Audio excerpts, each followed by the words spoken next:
You should answer the questions as you listen, because you will not hear the recording a second time. Listen carefully and answer questions 1 to 5. Platinum Card Service, Rebecca speaking. How may I help you? I've got a few problems with my credit card account. Okay. What is your credit card number? Let's see. It's here somewhere. Here it is. Can I just take the card number, please? Yes, it's 6992 6992 3443 3443 1147 1147 8921. 8921. Right. Can I just check that? 6992 3443 1147 8921. That's it. And your name? Carlos de Silva.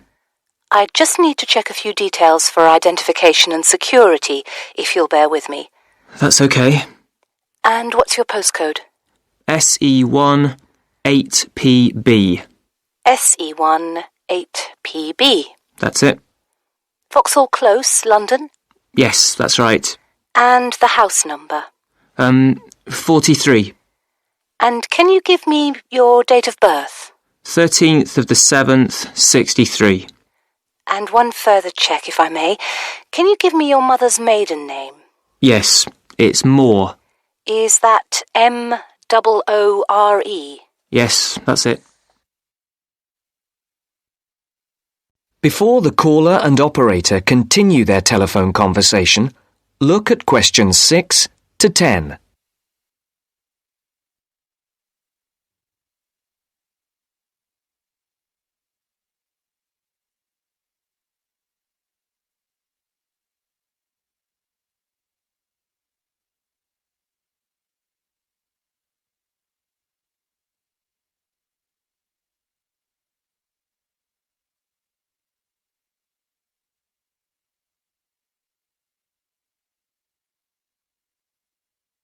Now listen to the next part of the conversation and answer questions 6 to 10. For these questions, there are 3 alternatives: A, B, and C. Decide which alternative is the most suitable answer and circle the correct letter.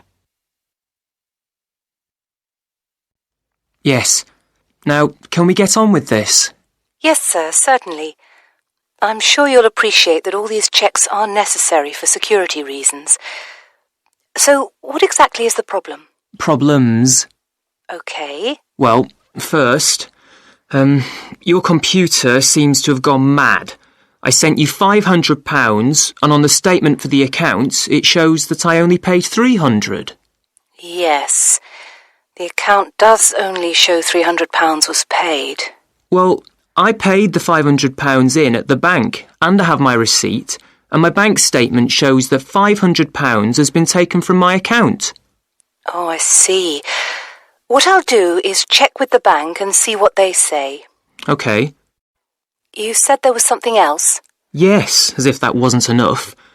My account shows that £107.27 was paid to a company called Pan Express. I don't know who this is. Let's have a look. Well, it is genuine. I can assure you it's not mine. It was made on the evening of the 12th of May. Maybe it's a restaurant bill you forgot about? There's no way that... Oh, wait, hold on. Yes. Oh, it's okay. I've just realised what it is. It is a restaurant bill. The name of the company is different from the name of the restaurant. My mistake. I'm sorry. That's okay. Was there anything else? I don't know if I dare. What is it anyway? Well, it's, the amount of interest seems to have gone up. If you look at your statement for April, you'll see that the rate went down from 16.27% to 14.99% that month. Oh, yes, you're right. Was that everything? Yes, basically it is. OK. And can you check my payment? Oh, yes, I'll do it. Can I phone you back? I'll be at home for the next 2 hours. I have to leave at 11. Right. What's your number? 020 7989 7182. Hold on. 020 7979? No, it's 7989 and then 7182. So it's 020 7989 7182. Yes, that's it. OK, I'll phone you straight back. Thanks. Bye. That is the end of part 1. You now have half a minute to check your answers.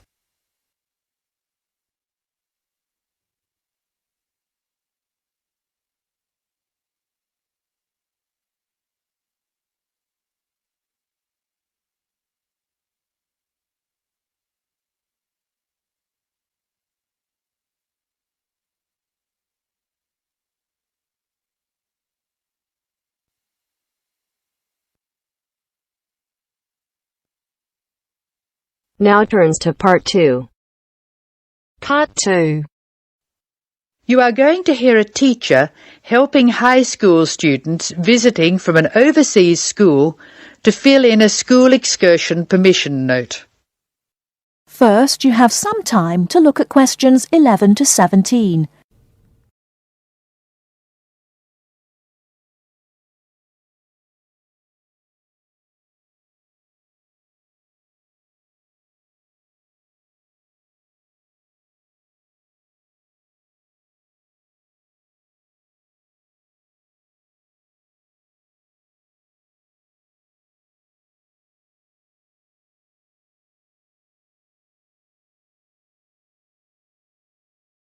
Now, listen carefully and answer questions 11 to 17. Good morning, students. My name is Mrs. Brown, and I'm in charge of the school excursion next week. Please take out your school excursion permission note so you can fill it in. For insurance purposes, this note must be signed by your guardian or the group leader. First of all, fill in the name of your class. Everyone here is in 3A, aren't they? So write 3A where it says class. We're going to the Blue Mountains, which is great. So this is the school excursion to the Blue Mountains. The day we leave is Monday. That's Monday, June 10. We are travelling by bus all the way, so we don't have to worry about changing trains or anything like that. The bus will leave from the front gate at 8 a.m. I know we usually use the side gate, but because of the roadworks we will be using the front gate when we leave. However, when we return, the roadwork will be complete, so we'll use the side gate. We expect to be back at 6 p.m. It's going to be a lovely day. Your teachers will give you tasks to do when we arrive. We'll provide fruit and fruit juice on the bus, but you must bring your own lunch. While we're on the excursion, we'll be moving around a lot in some fairly rough country. Be very careful to wear strong shoes. It's very important that you look after your feet very well. Now, does anyone have any questions they want to ask? Before you hear the rest of the talk, you have some time to look at questions 18 to 20.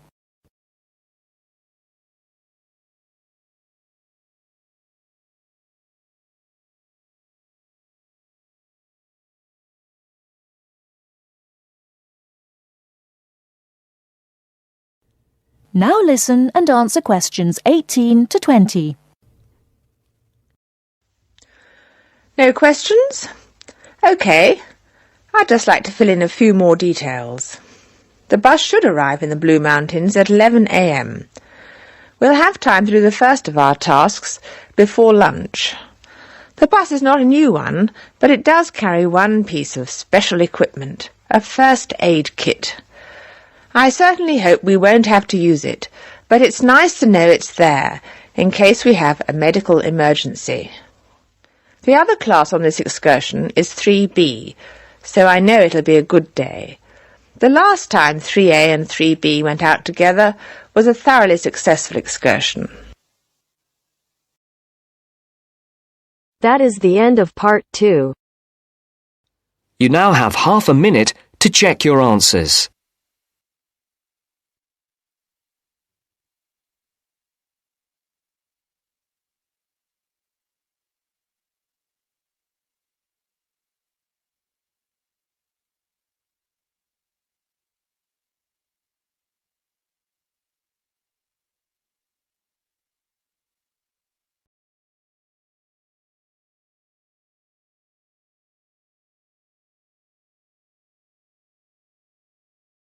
Now turns to part 3.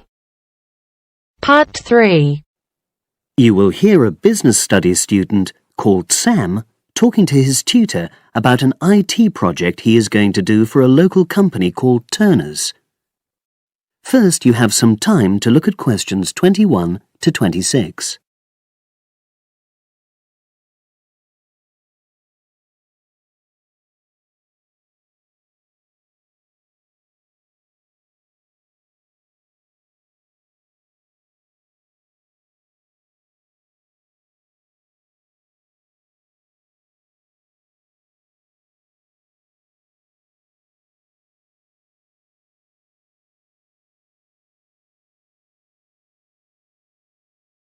Now listen and answer questions 21 to 26. Hello, Sam. Come in and sit down. Thanks. You're here to discuss your company-based IT project, aren't you? Yes, I've been to see the manager and he's given me a lot of ideas about projects that the company would find useful, but I wanted to ask your opinion about them before I choose one. Yes, that's fine. Now, this company's called Turner's, isn't it? That's right. It's a small engineering company. They make machine components for trade use. They're well established. They started in 1976, but they're a bit old-fashioned. Okay. And what kind of projects did Turner's suggest you could do for the company? Well, they want some improvements made to their customer database. The one that they've got at the moment isn't very useful in some ways. I had a quick look at it. That would be a very straightforward project, and it'd be simple enough to evaluate, but I don't think you'd get enough out of a project like that. You wouldn't learn anything new. Well, another project they suggested is to do with their online sales catalogue.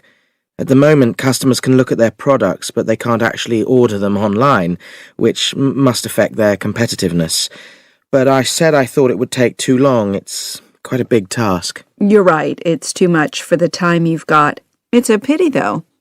Then they want some help with their payroll system. At the moment, the way they calculate pay involves a lot of manual accounting. I suggested they could have a system where employees register electronically when they arrive and leave work, so the hours they do could be transferred automatically. I think you'd get a lot out of a project like that. It would extend your skills, but it wouldn't be too much to take on. A student did something similar a couple of years ago, but this is slightly different. Well, then they need help with their stock inventory. They do everything manually. Really? Yes, and it takes so much time. It's probably very inaccurate, too. An electronic inventory would probably be the biggest single benefit for the company.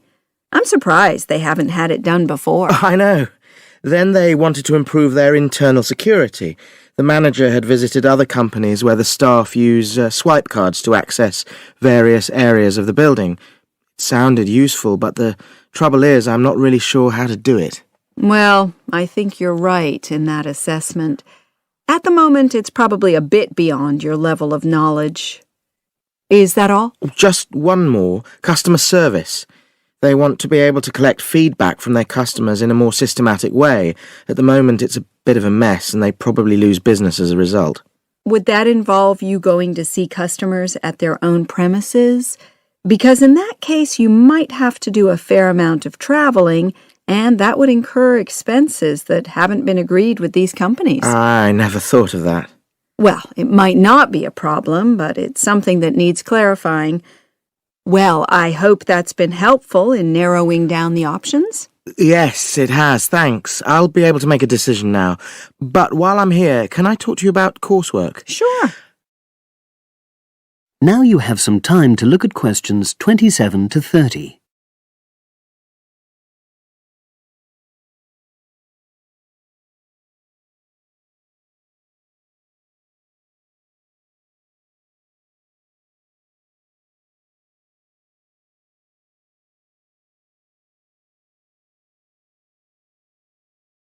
Now listen and answer questions 27 to 30. I'm not very happy about the way our group assignment is working. There are some problems. Oh dear. Are people just not getting on with each other? That's the worst thing. Actually, we're all friends, it's not that. But when we're having a discussion about the assignment, one or two people end up doing all the talking and the rest don't say anything. It's a bit frustrating because we need plenty of debate. Well, that's a common observation. You're studying in a group with people from all over the world, and you all have your own ways of participating. In some places, students are more used to listening than talking, and vice versa. I suppose you're right. I'll try to remember that. Does everyone pull their weight as far as sharing the workload is concerned? I'd say they do, yes. And our group elected a leader. She's very good at making sure no one's overloaded. But personally, I feel that there are just too many of us in the group. Whenever we try to arrange a meeting, there's always at least one person who can't make it. It's not anyone's fault, it's just that we've all got slightly different timetables. Well, I'm glad you've talked to me about it. Feedback is always useful. Is there anything else you're concerned about? There are a couple of problems with lecturers that all the students are talking about. Last semester we had negative feedback about the way lectures were organized. There were several occasions when the wrong room had been booked or the same room had been booked twice, that sort of thing. Is that still a problem? That hasn't happened at all as far as I know. Oh, good. It's sorted out then. But I don't know the reason, but some of the staff often turn up late, so we miss 10 or 15 minutes of our lecture time. It might be because they've been copying handouts for students. I think there's a queue for the machine sometimes. Well, I'll look into that. Thank you for telling me.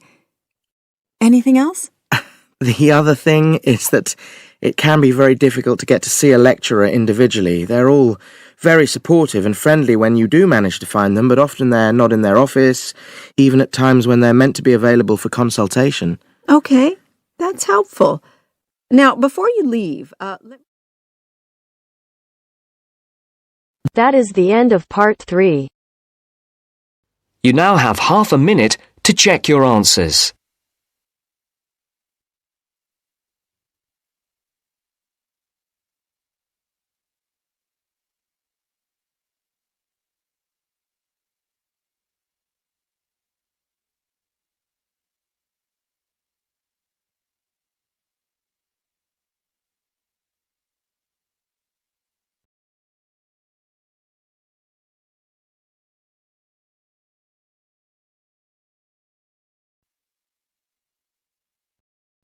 Now turns to part 4. Part 4. We'll hear a speech by the Student Union Vice President for Finance.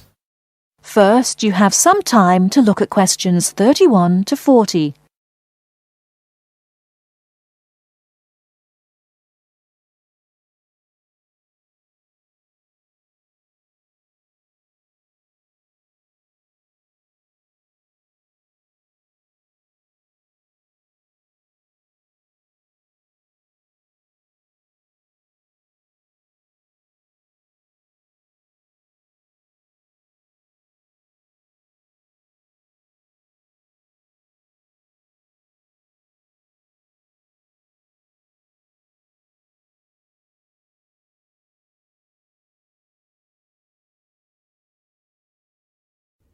Now listen carefully and answer questions 31 to 40.